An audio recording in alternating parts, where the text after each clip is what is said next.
So John, we're picketing here outside Darien Rush. So why are we here today?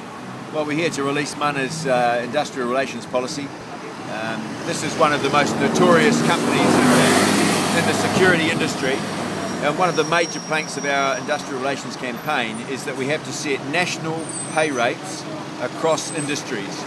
Because at the moment, companies are competing with each other and they're using wages, downward pressure on wages, to compete. And we're saying take wages out of the equation by having a national standard in the security industry so that when companies compete, they're not pushing down wages.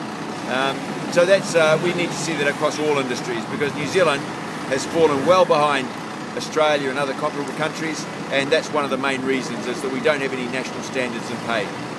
Now, part of the problem with a second-term national government is there'd be a lot more tax and worker rights and union rights. Absolutely. So this company's indicative of some of the kind of bad practice. Oh, terrible practice. There's companies like this get away with blue murder here. During the World Cup, Darien Rush were employing people to work at Eden Park, and the workers would have to turn up at maybe 2 o'clock to sign in, get their uniform, have a briefing, and they'd be deployed from 5 o'clock. Well, they weren't paid for those hours, so they might be there for 7 hours, but they're only paid for 5 hours. So in effect, those workers were being paid less than the minimum wage.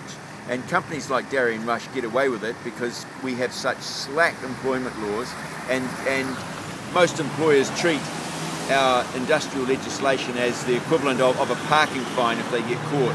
So we've got no effective backup for workers when they face exploitative situations. Now, another thing that bosses want to do is control the right of access for unions to access workers. Why is that? Well, what employers don't want, they don't want unions, because when you have unions and you have unions negotiating collective employment agreements, you get better pay increases for workers than if they're by themselves. Now, that's just a simple fact. And what workers in unions do is they set the wage rates for industries, and what we need to see is those wage rates that they set being applied right across the whole country. Where does Mana see the fight for workers' rights going in the next 3 years? Well, I think we've got to move from being just defensive. We've been defensive for too long, and we're sort of waiting for attacks to come and trying to minimise the effect of them. We've got to move on to the front foot, and we've got to actually take the campaign to the government.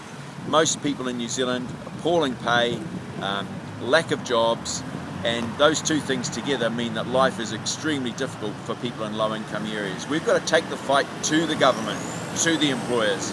And I think if Mana, whatever happens with the election tomorrow, Mana has to become a movement which is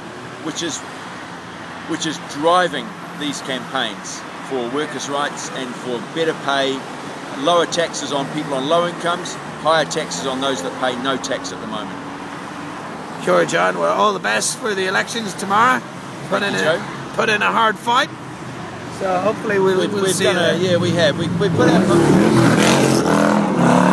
We've kind of Mana as a party. We've come from nothing in the space of 3 months, and we're registering in the polls. We know that there's the beginning of a groundswell there, and we'll wait to see what the result is tomorrow. Well, good on you, John. Good luck. Thanks, John. Where do you stand on national awards?